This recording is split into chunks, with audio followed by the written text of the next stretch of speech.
Daily Bible reading, Numbers chapter 16.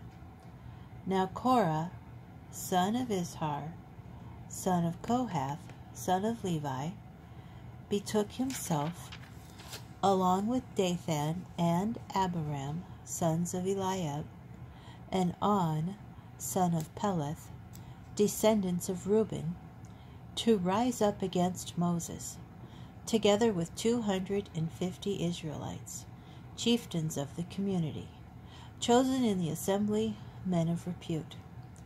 They combined against Moses and Aaron and said to them, "You have gone too far, for all the community are holy, all of them, and the Lord is in their midst.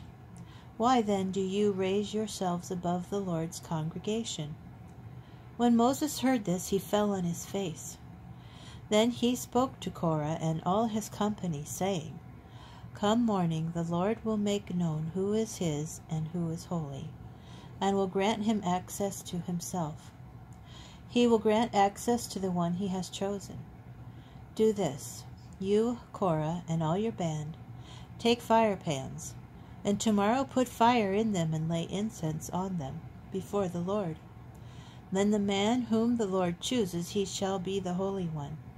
You have gone too far, sons of Levi." Moses said further to Korah, "Hear me, sons of Levi.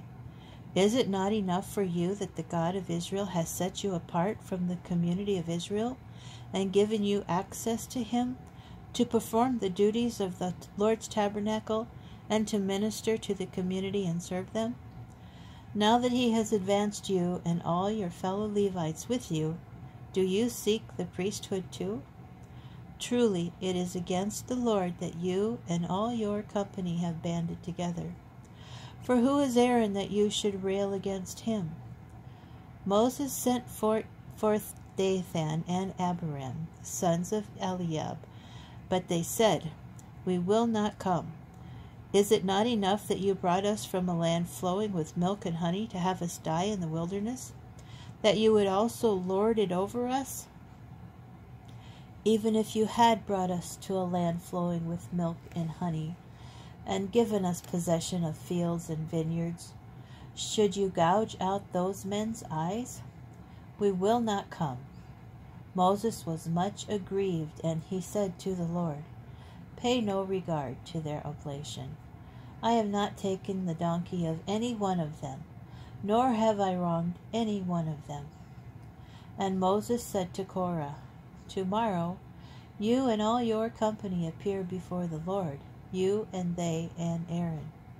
Each of you take his fire pan and lay incense on it, and each of you bring his fire pan before the Lord, 250 fire pans. You and Aaron also bring your fire pans." Each of them took his fire pan, put fire in it, laid incense on it, and took his place at the entrance of the tent of meeting, as did Moses and Aaron. Korah gathered the whole community against them at the entrance of the tent of meeting. Then the presence of the Lord appeared to the whole community, and the Lord spoke to Moses and Aaron, saying, "Stand back from this community, that I may annihilate them in an instant." But they fell on their faces and said, "O God, sources of the breath of all flesh, when one man sins, will you be wrathful with the whole community?"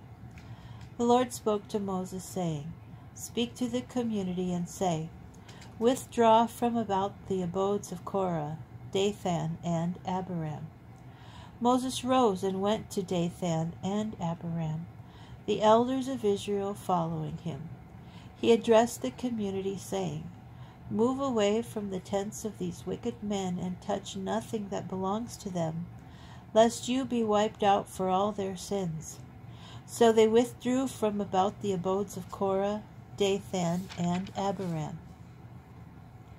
Now Dathan and Abiram had come out, and they stood at the entrance of their tents, with their wives, their children, and their little ones.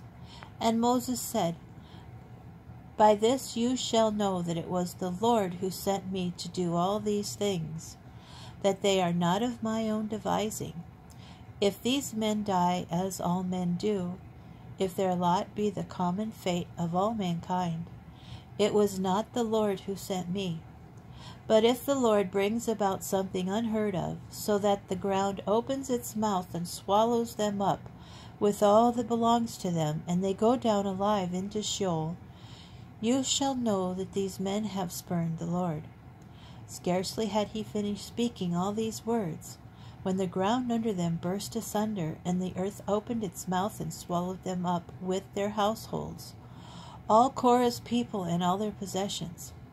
They went down alive into Sheol, with all that belonged to them.